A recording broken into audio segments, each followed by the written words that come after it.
Okey, Assalamualaikum. Seperti yang dijanjikan, cikgu akan mula tajuk ni lah yang cikgu subscribe tadi tu Okey, penyesuaian tumbuhan pada habitat. Okey, mula-mula kita tahu dulu lah definisi jenis tumbuhan mengikut kesesuaian dia.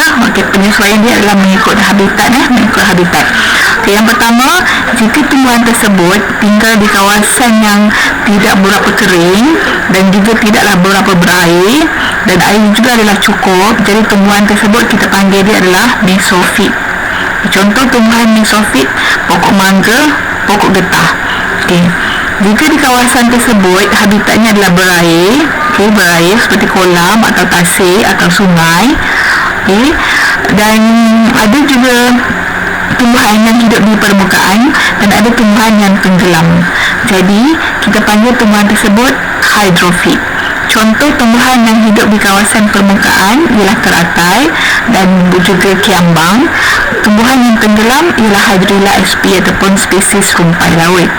Okey, yang ketiga, jika habitat tersebut berpaya, yakni di muara sungai yang bercampur air tawar dan air masin daripada laut, maka tumbuhan tersebut kita panggil tumbuhan halofit.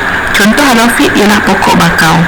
Dan last sekali, jika kawasan tersebut merupakan habitat yang panas dan kering, yakni air adalah sangat sedikit, suhunya pula sangat tinggi, contohnya di kawasan gurun. Contoh tumbuhan pokok kaktus atau kurma. Okey, untuk cara adaptasi, yang ni cikgu refer kepada bentuk dia, bentuk fizikal dia dulu. Okey, jika kita lihat kepada pokok mesofil,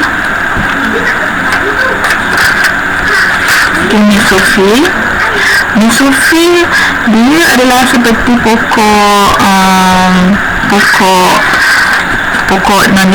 durian, pokok rambutan semua. Jadi dia tak ada masalah lah untuk penyesuaian dia.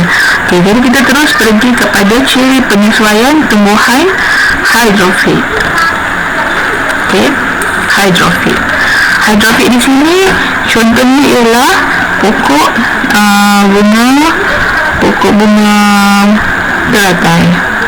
Okey, pokok bunga teratai jika perhatikan pokok bunga teratai ni, dia mesti ciri dia adalah terapung. Okey, sama ada di permukaan,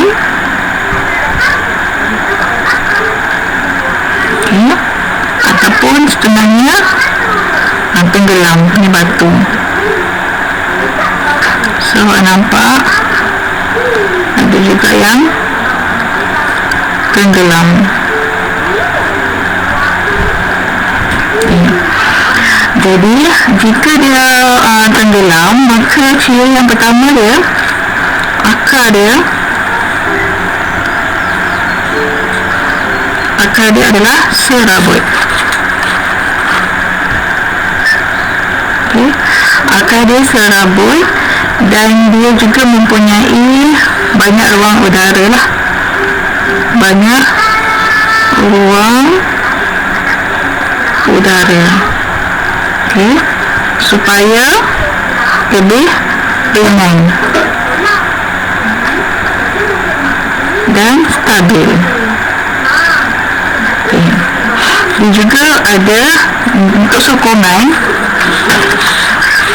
Untuk pertukaran gas, dia biasanya akar dia serabut, jadi dia ada udara. Ruang udara dalam tu pun membenarkan pertukaran gas berlaku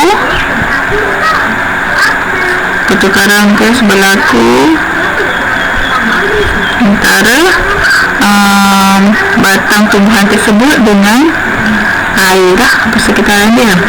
Untuk sokongan, dia sebenarnya dia ada daya apungan air yang membantu dia terapung. Untuk fotosintesis dia pun sama juga. Fotosintesis dia kalau tumbuhan teratai, daun dia tu lebar, nipis, jadi dia akan serap cahaya matahari maksimum. Dan batang tu juga, batang ni bagi tumbuhan yang tenggelam, rumpai. Dia juga mengandungi stoma lah. Dia ada stoma, dia ada liang-liang stoma. Yang mempunyai liang stoma dan kutikal lilin. Jadi kalau matahari ini yang tembang terapung, so dia akan dapat maksimum lah matahari.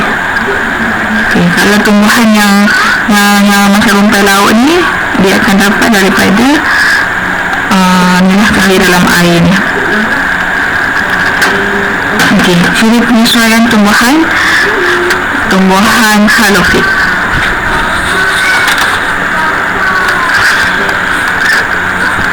Untuk halofit, daun dia kutikal tebal. Stoma terbenam. Yang ni ciri ni untuk elak transpirasi, elak kehilangan air yang tinggi lah. Lepas tu daun dia juga merupakan daun yang sukulen. Yang ni dia boleh simpan air. Satu lagi dia ada liang hidatot. Liang hidatot ni dia boleh singkirkan garam yang lebih yang masuk dalam badan dia, dalam tumbuhan dia. So kalau daun yang tua, dia akan gugur. Bila dia gugur tu menandakan kandungan garam dalam daun tu tinggi, so dia akan terus gugurkan. Itu daun. Manakala bagi akar, akar dia bercabang dan juga luas. So dia bagi sokongan dari segi sokongan daripada kawasan yang berlumpur, dan juga bagi sokongan dari segi angin yang kuat, dan dari segi ombak tu lah, yang bercabang luas tu. Satu lagi, akar dia juga dia ada akar pernafasan. Akar pernafasan yang kita panggil pneumatophore.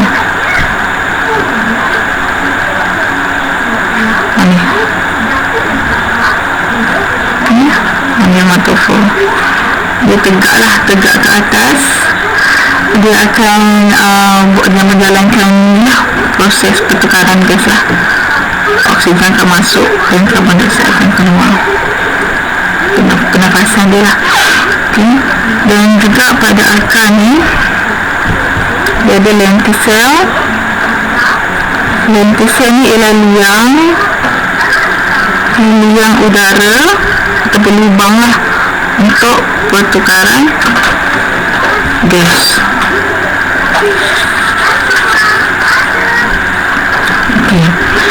Lepas tu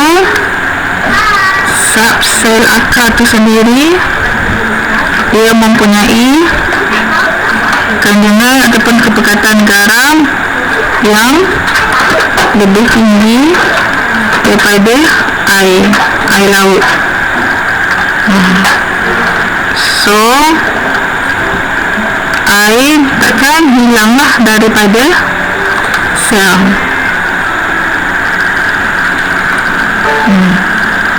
Boleh itu adalah akar. Kalau halofit dia lebih pada nilai penyesuaian daun dengan akar. Kalau macam hydrofit tadi, dia lebih fokus kepada sistem akar dia lah, dan juga sistem keapungan dia. Last sekali ialah xerophyte. Untuk xerophyte, ciri penyesuaian dia daun. Kalau daun, dia akan stoma dia akan menjadi duri. Menjadi duri untuk elak transpirasi lah.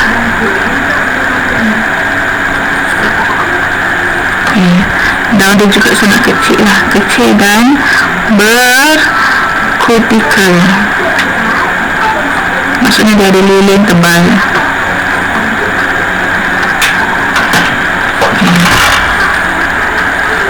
Lepas tu bagi batang dia boleh simpan air.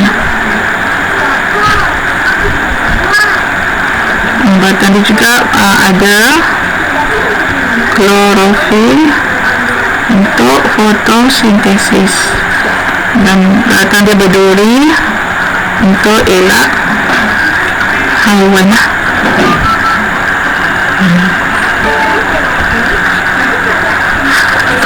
Okey.